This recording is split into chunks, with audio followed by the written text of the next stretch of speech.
The text tells us, "And the angels, the children of the heaven, saw and lusted after them, and said to one another, Come, let us choose us wives from amongst the children of men, and beget us children." You'll notice that the chapter seeks to highlight the severity of temptation, in that the angels, in this case, are referred to as the children of heaven, and that even these creatures, divine as they were, gave into their impulses. They lay out their objective clearly, in that they intend to take the women for themselves, have sex with them, and father offspring. This interestingly gives us a new idea that is not established in the Bible, in that angels, at least the watchers in this case, are not only able to conceive their own plans, but are also able to produce offspring with human women. It would also appear that their desire wasn't just stirred by the beauty of the women, but by their desire to father children, suggesting that, like us, the divine creatures also foster an innate urge to procreate. Welcome, family, to another edition of Stranger Thinking Media. This is Yesha Yahu, where we bring you the gospel of Yahusha HaMashiach, Jesus the Christ, to address the problems of a modern world. So stay tuned. Today's topics: the fallen ones, Nephilim, the serpent seed, how do we first learn to covet, and more. The book of Enoch, the Watchers, chapter 5, verse 24, "And go say to the watchers of heaven who have sent thee to intercede for them, you should intercede for men, and not men for you. Wherefore have ye left the high, holy, eternal heaven, and lain with women, and defiled yourselves with the daughters of men."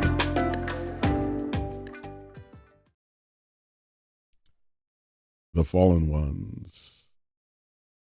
Let's get into it. It's going to get deep. Book of Enoch, book 3, book of Noah, chapter 4, secrets of the parables. I know that's a mouthful. I'm probably going to shorten that up. You can read it for yourself, right? So let's talk about it. Verse 7, "And these are the chiefs of their angels." You know, the watchers were sent down, or they came down willfully to do a certain thing. These are angels, what we call living creatures, or created Elohim. And their names and their chief ones over hundreds and over 50s and over 10s. We're not going to list them all out. We just want to point out a couple of guys who were instrumental in some of this downfall. Verse 8, "The name of the first was Jacon, that is the one who led astray the sons of God, and brought them down to the earth, and led them astray through the daughters of men." I want to keep harping on the daughters of men, because I don't think we think about it. But what's actually stopping this from happening again? I know that sounds crazy.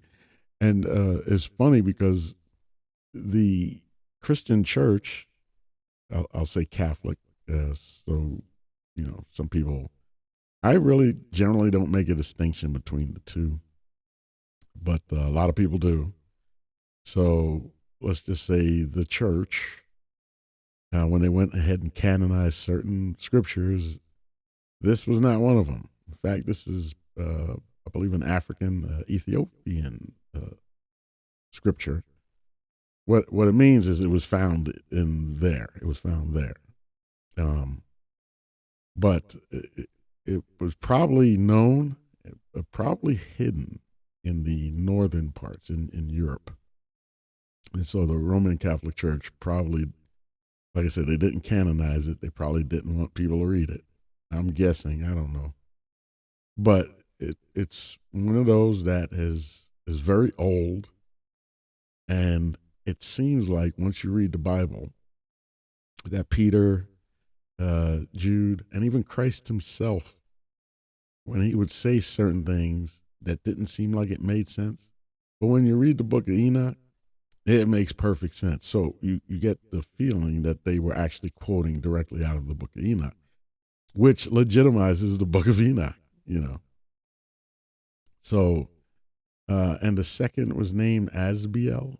He imparted to the holy sons of God evil counsel and led them astray so that they defiled their bodies with the daughters of men. So you have to understand these are spiritual beings laying down with human physical women, and that would be akin to, if you think about it, you as a human being laying down with a turtle or a dog or something. I mean, it's abomination. It's you are a spiritual being. Essentially, I won't call you immortal. You know, that's you have to define immortal. Immortal to me means infinity in both directions, right? Well, these are created Elohim, means they had a finite start in time. So, and I know a lot of people think, oh, they're immortal. Immortal kind of means you can't die. Well, I'm not going to say that. I think they can be destroyed. I don't think there's anything the Most High can't do. I think once you understand his purpose, and I go into it in my book, God Through the Eyes of the Hebrews, the elephant in the temple. I mean, angels were created for a specific purpose, and man was created for another purpose. Man was given the ability to reproduce. Angels were not. And I know people like to think of things in terms of the physical, like gender, for instance. Okay. In the resurrection, it says you will be like the angels of heaven, neither marrying or given in marriage. So this is a spiritual thing. The physical was created to mimic what's in the spiritual plane. So what I don't want you to think is that these spiritual angels have necessarily genitalia, you know, and we always refer to them as he. Well, remember, English is a limited language. For instance, we only speak of two genders in English, either male or female. But if you go to German, they have male, female, and they have neutral. And there's a reason I bring that up, and it's nothing to do with today's debates. But what I'm trying to get across to you is you have to understand, and it's hard to, with a physical mind and a physical plane, to imagine what the spiritual plane is like. But understand it's more role based. So it's not so much that, oh, this angel has a spiritual organ, if you will. And this one has a different spiritual organ. No, it's role based. It's the roles given to Adam and Eve were similar to the roles between what I'll say it this way, between God and his word, the word of God that became flesh, right? So there were roles. And I'm going to get into another book about that, kind of piggyback off this first one. But, essentially the angels are sexless. I'll just say it that way, right? But they always refer to God as a he. They always refer to angels as he. And that's because of the limitations on our language, right? I think the Germans got it right. Go figure. The Germans are so precise. They said, no. I can't call a car a girl. There's some things that are just not gendered. But, in Spanish and in English, we will gender everything between the two genders, even if it's not a gender. Somebody just decided a car is a girl. So in Spanish, I don't know. La Auto or something, or L Auto. The car's a guy, you know. We know a car doesn't have a gender, but they chose between the two. So something like that going on here. I just want to make that clear. So when they talk about God being a he or the angels being he, you got to see it for what it is. These spiritual beings are different from us. We're just a shadow of what they are, a mimicry of their functions, if that makes sense. I don't know. But I'll dig more into that. But I think I need to do it in book format, and I'll do that. So anyway, so we see that Asbiel is the one that got this party started, and they defiled the bodies with the daughters of men, which was essentially disgusting in the sight of the Most High. So, like I said, just if you think about how the Most High viewed it, that's like you and your dog. You understand what I'm saying? That's how high above these Elohim are to men. So it was a filthy, disgusting act, and it was a cursed act. It was disobedience. Any disobedience to the word, to God's direct commands, whether He's talking to you or it's in written form, is sin. Okay, but here's the part that's messes people up. The Most High can do anything. I think we sell him short here. You just got to understand the infinite nature of his being. He allowed this because he already knows what's going to happen, and he's using one thing to perfect another thing. But that the route taken is a route of sorrow. The Garden of Eden, they could have not eaten the fruit from the tree of knowledge. They could have eaten the fruit off the tree of life. But they wouldn't have learned nothing. So we're in this learning phase of suffering. I saw a little video the other day where I couldn't make it out because it was I didn't have sound for it, but basically, I was reading the closed caption, and a priest was on the witness stand in a courtroom, and I think the prosecutor said to the priest something on the order of, "How can you believe in God when you're going through all this suffering?"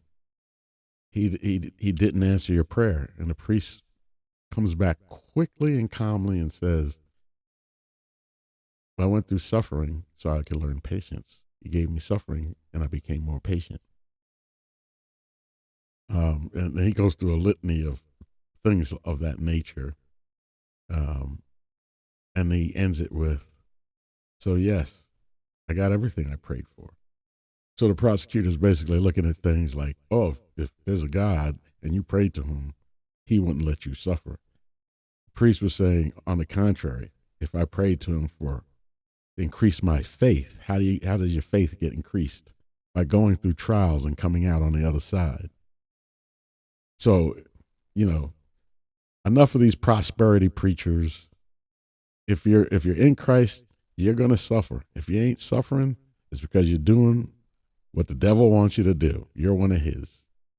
So anyway, I'll leave it at that. So let's move on a little bit.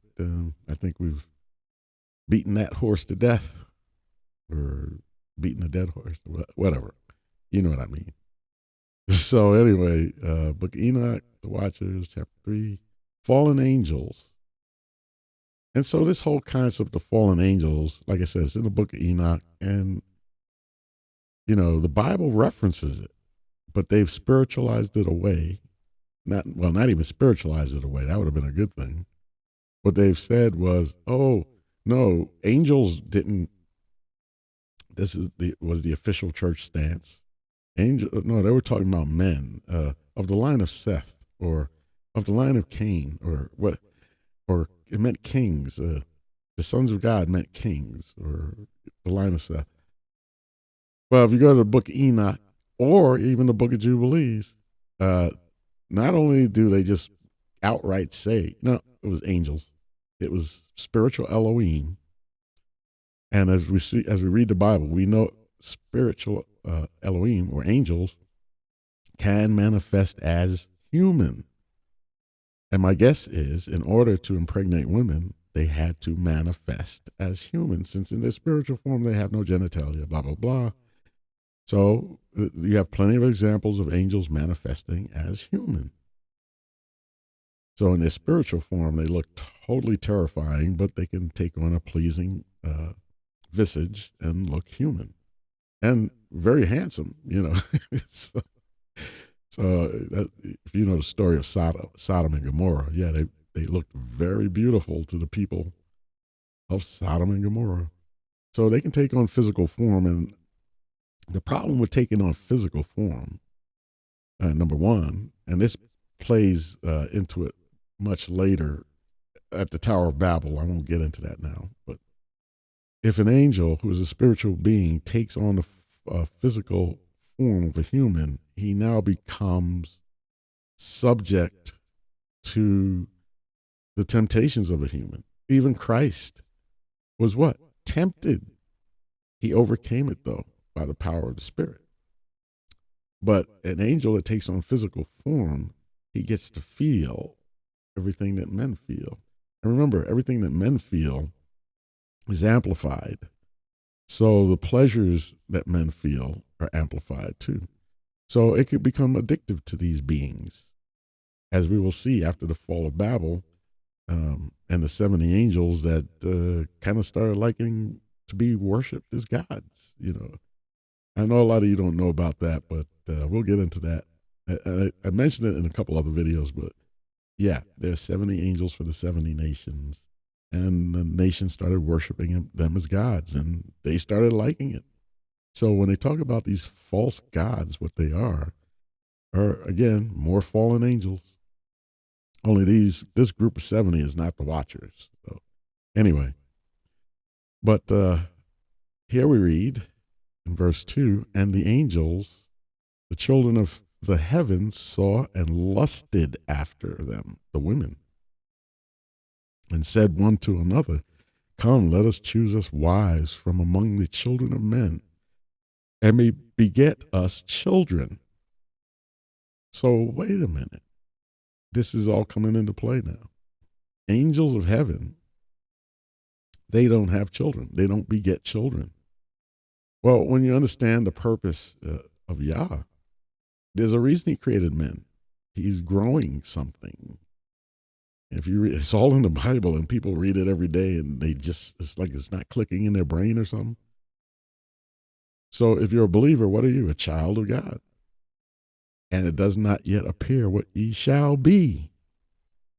But if you're a child of the living God, child, well, what happens when the child grows up? It becomes the same as that which begot it. It should be simpler than this, but people don't get this. In fact, people are so locked in on this silly narrative of, oh, you die, you go to heaven, and you float on a cloud and play a harp forever. You go to the pearly gates and play a harp forever. Does that even make any sense? You mean we went through all this? Yah created all this so I could float on a cloud? What was the point of that? No, he calls you his child. And it does not yet appear what you shall be, the incredible human potential. You don't know what it is. I wish I could express it to people. People when they give up and they're down and out and they contemplate killing themselves or something. You don't understand what your potential is. Just fight the good fight. Stay the course. Run the race.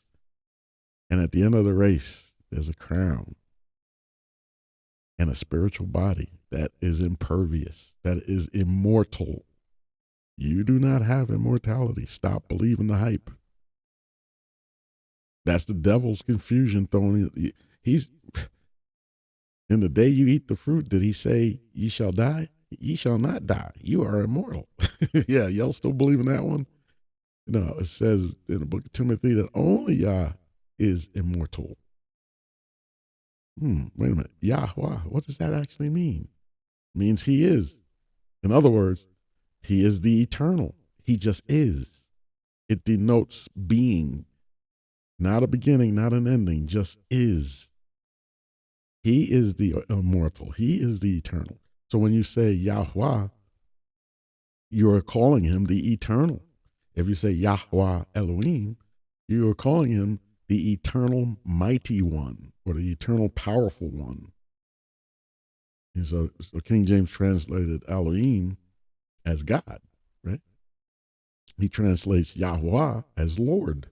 So when you see Lord God, he's really saying Yahweh Elohim, right? So anyway, that's just, we go through that ad nauseum and people still don't get it because in order to believe the truth, sometimes you may have to make a paradigm shift, change your worldview, and that's difficult. You got to change everything you've been believing, and most people have a hard time with that. And some people are in that mode all the time. They're learning because they know something's not right, and when they learn the truth, they embrace it. Most people, because wide is that road, think of it in those terms. If the road is wide to the destruction and the path is narrow to salvation, that means by definition, most people got it wrong. Very few people have it right. In the book of it was 4 Esdras, which is basically 2nd Esdras, but they found more parchments and put it back together. But in 4 Esdras, it said, this world was made for many, but the world to come is made for few. That's a real thing. So you guys need to think about that. Stop leaning on this, I'm saved. Once saved, always saved. Man, you guys. Ooh. Even Paul was like, I keep fighting lest I find myself cast away. You know, Paul was worried. This guy was spreading the gospel all over the world, and he was worried about losing it. But at the same time, if you belong to the Most High, if you are truly his, nobody can pluck you out of his hand, which means that he will correct you. If you start going off the path, he will send something and it might feel like suffering. He'll put you on the right path, get you back on, on lock, right? So again, if you're not suffering a little bit, that means he's not guiding you. Because you're going astray. You can't help it. The devil's in there throwing little, changing road signs on you. You're going left when you should have went right. But then he'll send like a lion, and it'll chase you to the left, so you get back on the real path and you stay on that path. So Yah's going to keep you straight as long as you still believe and are leaning on him. But he will turn you over to the destruction of the flesh for being habitual with your sin. He'll give you over to strong delusion, right? He'll give you over to a reprobate mind, meaning he'll back off and let you, okay, you're going to have to learn. I can't do anything more for you. You're going to have to learn it on your own. And usually that leads you to destruction in the here and now. You know what I'm saying? So he will back off once he realizes you're just not getting it. And I'm not even saying you're not his, but he's like, you're just not listening. So you have to be very sensitive to that quiet, still voice in your mind. Because he doesn't come blasting trumpets unless he's trying to save you. Then he might act quick. But usually it's like, hey, don't do that. Just a little quiet voice in your mind. But pay attention to it. The devil, he's always making noise, trying to drown out the voice of Yah. But it's up to you. Listen, you have to. That's why you notice everybody seems to come to conclusions and paradigm shifts and enlightenment in the desert. It just seems like it always happens. If you live in the desert, you know what that's about. There's this pristine quiet. It's quiet. Your mind gets quiet when you're out in the desert. Except you got to look out for those rattlesnakes. I found one in my backyard, by the way, a little baby one. Man, I chopped his head off so fast. Anyway, but The desert is a quiet place. You can come to your thought. You can gather your thoughts in the desert, or in the forest. But there's a lot going on in the forest, less going on in the desert. So it's usually the desert is where you have this higher learning and experience, right? So anyway, here are the angels who are jealous. They see humans can have families. But you see, humans are created in the image of the Elohim. Angels are not. It never says anywhere in the scriptures that angels are created in the image of the Elohim, meaning in the image of God or the gods. Elohim is plural. We'll get to that one day. But there's a jealousy factor. And here, angels are supposed to act like Alfred the butler to adolescent Bruce Wayne. You know what I'm saying? While Bruce Wayne is still a child, Alfred is in charge until Bruce Wayne grows up. Batman, right? Bruce Wayne, and Bruce Wayne grows up, and now he's the inheritor of the estate, and now the butler is under him. Well, that's the angels. They're the butlers. And humans, we're Bruce Wayne. We're a lot like Bruce Wayne because what? We have we have some mental issues, right? But we'll overcome through the power of the Ruach HaKodesh, which is the Holy Spirit. But anyways, there I go. Just rambling on. Let's move on. We're getting a picture here. The angels want to have children. Nephilim, the serpent seed. Nephilim, or giants. That's another term. But you got to understand, not all Nephilim have to be giants. The direct descendants of the angels were probably predominantly giants, but I'm sure that bloodline has gotten diluted down. And don't think for a second that bloodline doesn't exist anymore. The serpent seed is still around. And how do I know that? Because the flood destroyed all the Nephilim. I know people they're trying to figure out, well, how are the Nephilim around now if they were destroyed in the flood? Well, why was Noah chosen? Noah was chosen because he was perfect in his generations. He was perfect in his generations, meaning his line had no Nephilim blood. Because remember, Nephilim were also taking women brides. Their father angels did, and they were too, and they were polluting the human bloodline. In fact, when you really dig into it, the angels were trying to replace humans with their own bloodline because they couldn't coexist. And so Father Yah had to intervene and flood the earth to get rid of them. But because the Nephilim were part angel, their spirits had nowhere to go. And so their spirits, unlike human spirits, their spirits were not of God. And they are forced to wander the earth. And they're hateful towards men. They're jealous of men too. They want what men have. They want this position. They want the earth. So they're just wandering spirits, and they don't like being formless. They don't like being in the void. They want a body, and so they will. If you have an opening in the spirit of your mind, your back door is open. These spiritual or these disembodied Nephilim will enter in and inhabit your body. We call that being possessed. So yeah, the disembodied Nephilim are demons. Notice there's a difference between demons and angels. Angels don't need to possess you.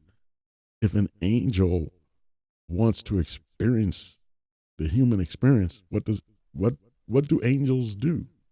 What can they do? They can take human form. They don't need to possess a human being. They can become human being in form. Nephilim are different. They cannot. So they seek bodies to inhabit. So we call that being possessed.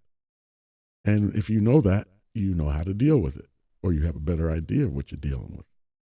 Most people today are in this secular mind frame and they have no clue what they're up against. We think, oh, somebody has a mental illness, and that's possible. It could be physiological, a brain trauma or something. But a lot of times it's not. A lot of times somebody is just, uh, they have a familiar, you call it a familiar spirit. But what it is a demon that has access to your mind. There's some weakness in you that demon can exploit. And you see it every day. You see it at work. You see it when you go shopping. You see it when you're driving down the street. Understand that you fight not against flesh and blood, but against spiritual wickedness in high places. And the Satans are a kingdom. Yeah, they have a leader, and I'm sure there's infighting amongst them. but yeah, overall, it is a kingdom of adversaries. And I've gone into that before too, but we won't go into it here. So let's continue on. So we're back in the book 1, The Watchers, chapter 3, Fallen Angels, verse 7. And all the others together with them took unto themselves wives, and each chose for himself one, and they began to go in unto them. You know what that means, right? And to defile themselves with them. Disgusting. These spiritual beings lowering themselves down to our level. Why would you do that? Well, they wanted to have kids, and that was the only way they saw they could do it. And their kids came out to be monsters, as we shall see. And they, the women, became pregnant, and they bare great giants. Nephilim is the actual Hebrew word, whose height was 3,000 ells, who consumed all the acquisitions of men. So men, basically, just to keep these giants from eating them, had to give them any cattle they raised. And it wasn't like, here's a steak. No, here's the whole cow. That's how big these guys were. They needed a whole cow. So they started eating up all the cows and eating chickens like what do they call it? Sweet tarts or something. They was like a little candy snack, little chickens, little goats. So they ate everything up. And then they looked around, and the men were like, we don't have anything else. Sorry. And the giant said, oh, no problem. We'll just eat you. Fee, fi, fo, fum, right? That's kind of where all that stuff comes from. And you guys think this is all children's fairy tales and stuff. No. They're still finding bones 30 feet. When you come to America, they talk about these mounds and what these mounds are. And there's over 150,000 of them from last count. What they are, essentially, are pyramids covered over with earth. So they appear as hills and mounds. But inside of these mounds are stone monuments, pyramids, and they're tombs. We call them Indian burial sites. But they opened up these things, especially early in the game, like in the 1800s, when they were trying to figure things out around here. And they would find bones, and to this day, they're still finding bones 10 feet, 12 feet. The little ones are like 8 feet. And this is real. This is not made up stuff. So anyway, you can stay in Never Land, or you can come out the Matrix and see the desert of the real. This stuff is real. Even in your human DNA, there's a certain percentage that is not human. They're traceable to Neanderthal and Denisovan. Anyway, non-human bipedals, meaning, these non-human, they're humanoid, but they're not humans. They have different DNA, yet they can mix with humans. And so Today's modern DNA shows that depending on where you're at or what your lineage is, some people have a lot more of this Neanderthal DNA than others. Now, I will tell you this, the continent that shows the least infiltration by Neanderthal DNA is the continent of Africa. That's very fascinating. And I'm not making this is all real. Africans have the least Neanderthal DNA. Now, you can dig further to find out where the people with the most Neanderthal DNA live, but I'll leave it at that. And, this is just me pointing out scientific facts, right? Not scientism, but scientific. So we're pretty much mastered this DNA thing. We know how it works. Everything goes back to Africa. Most people don't realize it. People generally look at two Africans and say, "Oh, they're black." Black is a Crayola crayon color. What you're going to find is those two people that you call black are so diverse in their genome. In fact, Africans have the most diverse genome. They could look alike, but be completely different genetically. Nowhere else on earth is that found to that degree, which tells you, if nothing else, because of the diversity of genome in the continent of Africa, it is ground zero, meaning all genetics started there and branched out. So by the time you get to certain areas of the world where most people have basically the same genome, that's just that group that left Africa and settled there. So yeah, they have the same genome. But at ground zero, you have all the genome. Because that's where it starts, right? So anyway, and that's why I say history, the history you learn in school is just, man, it's not real. It's painted a certain way for social and political reasons, So, but the good part about today is a lot of truth is starting to come out. And so we're learning a lot more. DNA by itself. I don't lean on DNA because I don't control its means. And at any time they could start making stuff up and I wouldn't know. I'm just taking their word for it, But in the initial stages, yeah, they're finding a lot of stuff out. There's a lot of truths. So I'm not going to down DNA. So let's see, let's move on and see what else we can see. Verse 10 of the Watchers, fallen angels. And they began to sin against birds and beasts and reptiles and fish, and to devour one another's flesh. Now they're turning on each other, and drink the blood. Then the earth laid accusation against the lawless ones. Okay, there's a lot to unpack here. Sorry. It just is. So verse 10, and they began to sin against birds and beasts and reptiles and fish. How do you sin against birds and beasts? What is it alluding to? And the one I find interesting, it says, and reptiles, What does dinosaur mean? It means terrible lizard. But they're saying that dinosaurs actually weren't lizards. They were actually more like birds. Well, they sin against birds too. Who knows? Let's think this through. If angelic DNA produces giants and humans, what might it produce in birds and beasts and reptiles and fish? I don't know.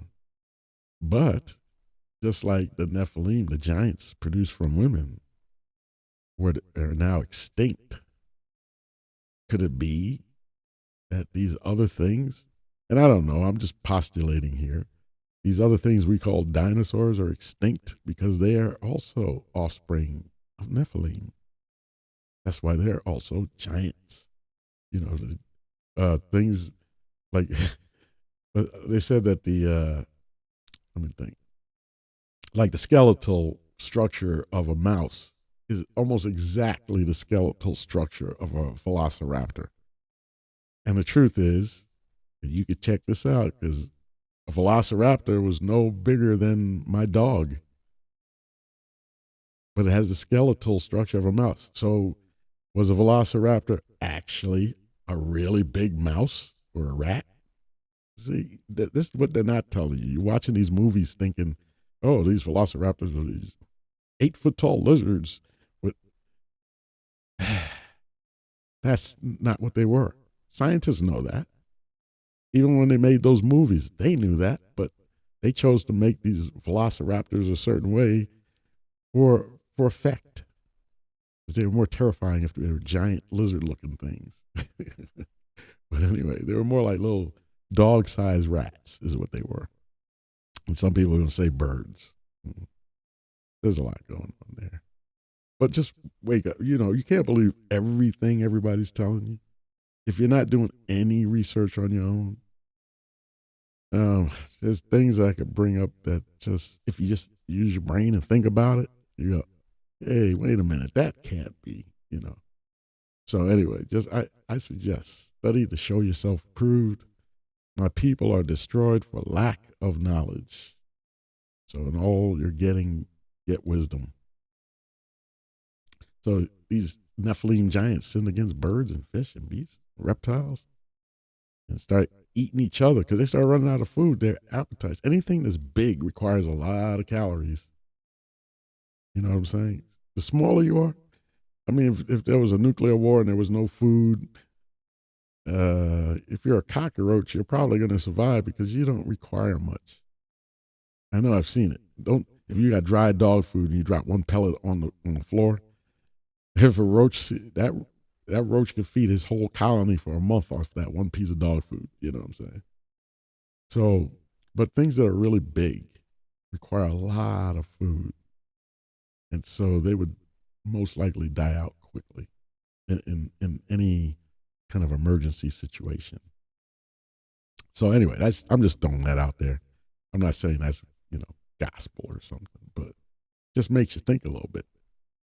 So 1 Corinthians verse 11, or chapter 11, verse 5. So we're gonna bring this to a certain point. We're gonna bring it to a head. You might be wondering, okay, where are you going with all of this information about the Nephilim and them wanting children, and what's that got to do with the title of this video and the thumbnail? Well, I'm bringing that home. I've kind of alluded to it, but I'm bringing it home because there's certain things in the New Testament, like you go to church, and a lot of times you'll see women in these big hats, and there's a reason for it. I would say the younger women are less likely to wear the big hats, but there's a reason these women started wearing hats. And so if you go to 1 Corinthians chapter 11, but every woman that prayeth or prophesied with her head uncovered dishonoreth her head. And I used to read that and think, that's really arbitrary. What does that mean? Is that something that women need to do today? It just seems so chauvinistic. It really does if you think about it. But maybe there's a reason. I mean, somebody who wrote that, wasn't that Paul that said that? How do we first learn to covet? What does that mean? I got that actually out of a movie. What was that movie called? Silence of the Lambs? When the FBI agents were trying to figure out, they were trying to get into the head of a serial killer. Why did he pick these people? Why did he choose these women? Because he was basically skinning them alive and whatever. Why is he doing that? They're trying to get into his mind to see where he's going to strike next. Well, they came up to a conclusion. It was arbitrary, but I think they were reading out of some book, and it said, how do we first learn to covet? And the answer was, we covet that which we see every day. You can't covet unless you see it first. And if it's in your face every day and you like it, you start to covet it. So if you can't see it, you can't covet it.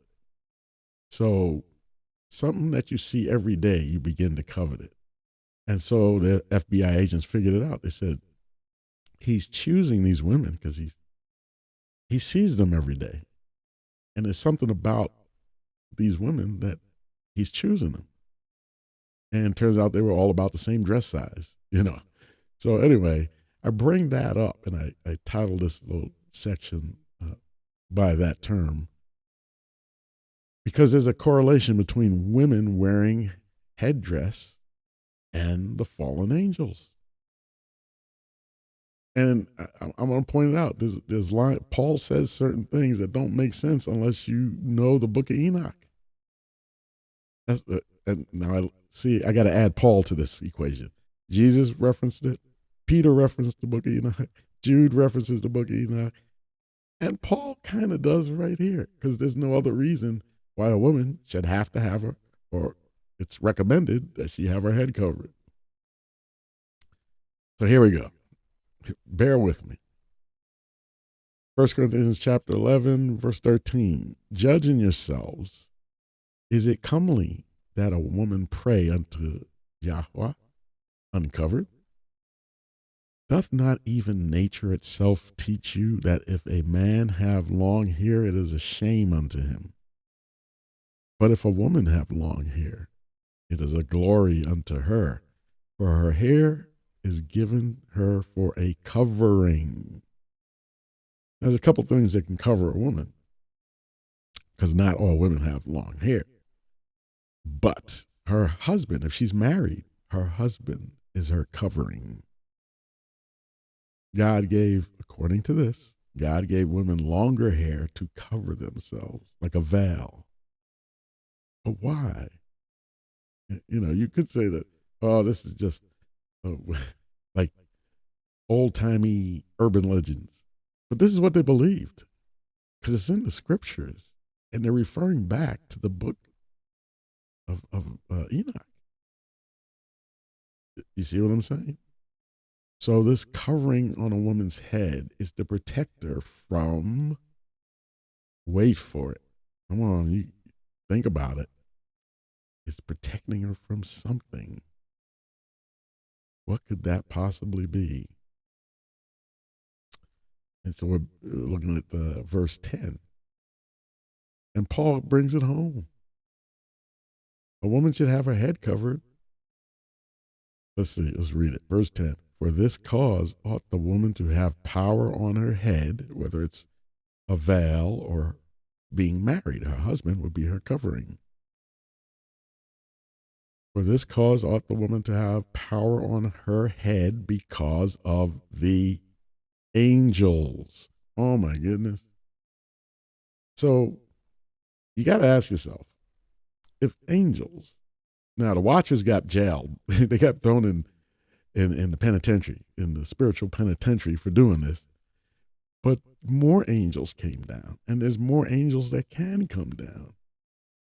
God gives angels free agency, just like he gives human beings free agency. Just like the Watchers chose to rebel. There are other angels that chose to rebel later on. And we'll go into that one day. And I think I did in other videos, but maybe we'll focus on that one day. But if that happened once, what's to say it can't happen again? And so what Paul's saying is, he's alluding to the fact that it's still happening. And okay, here's a couple of reasons why you can say it's still happening. Number one, if all the Nephilim were wiped out during the flood, which is Bible, the scriptures actually say they were all wiped out because there were only 8 souls that survived the flood. It didn't say 8 souls and a bunch of Nephilim. It said only 8 souls. That's Noah and his family. So why, by the time you get to King David, even before King David, when you get to Moses entering into Canaan, you had Og, king of Bashan, who was a giant. And by the time and they're still around, and you get to the time of King David, you had Goliath, who was one of the Rephaim, an offshoot of the Nephilim. There's two ways to break it down. Number one, and I tend to think it's this first one more than the other one, because although Goliath wasn't a giant, or Goliath was a giant, and he had four brothers who were also giants, they never reached anywhere near the stature of the original Nephilim. They were really big humanoids, but they were not as big as what was described in Genesis 6 or in the book of Enoch. That tells me genetically, DNA. Remember, Noah was chosen because he had no Nephilim blood in him, right? Most humans probably could not. In fact, he chose Noah because it was like Noah was the only one that didn't have it in him, you know.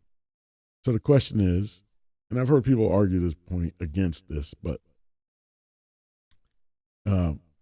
it said Noah was chosen because he was perfect in his generations. It doesn't say his wife was perfect in her generation.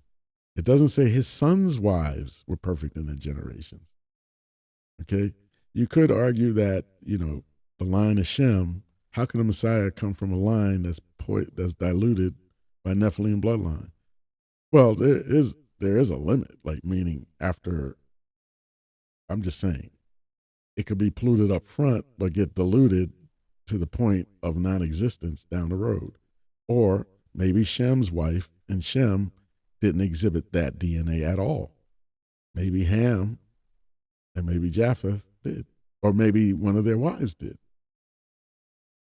You know, there's a reason Canaan was cursed. I'm wondering if that was more prophetic on Noah's part, because it's not so much a human being cursing you, it's Yah cursing you. So if Yah actually cursed Canaan, maybe there was a prophetic utterance that it was understood, or Noah could see into the spirit and understand that Canaan had the Nephilim genome in him. I mean, not scientifically, but he exhibited something that made Noah go, no, I remember this. Something about Canaan reminds me of the Nephilim. I don't know. I'm throwing that out there, you know. We'll raise that flag, see if it waves. Throw it in the ocean, see if it floats. I don't know. But I'm just saying, the bloodline survived, and I believe it was more a genetic bloodline. So Goliath and his brothers aren't as big, but they're bigger than the rest of humanity, you know. And it says they are descendant of the Rephaim, which would be offshoots of the Nephilim. Okay? So that's how they survived. Just like humans would. I mean, if your lineage contains Neanderthal DNA, you don't see any Neanderthals walking around, but there's people who can still have their DNA. And every so often, you'll see a person that's physical features might be a little off, and you might go, I guess that's. I'm just saying. I always like those commercials. I forget what the company it is. I think it's an insurance company or something. Where the caveman, he's very sensitive, because they always end it with, so simple a caveman could do it. Well, that's what Neanderthals were. They were troglodytes. Okay? The Bible talks about them too. That's another story we won't get into here. But anyway, let's continue. It's kind of funny. But just remember, the reason Paul is saying women should cover their heads is because of the angels, because they lust after human women to this day. And don't be shocked when they talk about the Antichrist. I'm not talking about people who are Antichrist. You know, there's this one guy who's got that moniker, right? The Antichrist. There are certain scriptures that allude to the fact that this thing is going to happen again, just as in the days of Noah. You see what I'm saying? People marrying and giving in marriage. and Hamashiach, the Messiah, Jesus, Yahusha, his real name, Yahusha. He mentions marrying and giving in marriage as in the days of Noah. Well, who was marrying and giving in? I mean, why did he pinpoint that? But there's a connection. He's not going to flood the earth this time. That's why you have the rainbow. That's the agreement. That's the stamped agreement that he won't flood the earth again. But he said he will baptize the earth in fire. You can imagine what that's going to be about. But it will be like the days of Noah.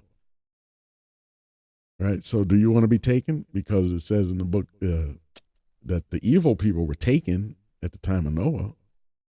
The evil, wicked ones were taken. So what is Hollywood telling us? They make these movies called Taken and stuff like that, and all the good people are taken. That's not what the book says. You see, y'all keep letting people get in your heads. They make up terms. None of these terms are in the Bible, but you believe it like it was gospel. No, it's tradition. Read the Bible. If you're taken by the fire. Or if you're taken by the flood. Think about it. Anyway, I'm pretty sure about what I'm saying on that. So, and Satan, come on, Hollywood is saying, oh, taken? Yeah, the good people are taken. Hollywood is Satan's playground. Come on, you shouldn't. If they say it in Hollywood, don't believe it. For sure. Anyway, 2nd Esdras. We're going to bring this home. 2nd Esdras, chapter 5, verse 8. There shall be a confusion also in many places, and the fire shall be oft sent out again. And the wild beasts shall change their place, and menstruous women shall bring forth monsters. Oh yeah, it's coming. It's coming back. So don't sleep on it. Anyway, I'm going to end it on that note. Farewell, family. I love you all so much, and thank you so much for continually supporting my content. If you did enjoy this video, hit the thumbs up button, subscribe, and turn on the notification bell, and share this with your friends and family. I'm sure they'd find it interesting as well. I'm very excited to continue this journey with you. I thank you all for bringing certain stories to my attention and for continually keeping me updated with certain events around the world. I very much appreciate you all, and shout out to the channel members. You guys are great. And may everybody have a beautiful and blessed day who's in the body of Messiah, Yahusha HaMashiach, Jesus Christ of Nazareth. And I'll see you on the next video. Shalom.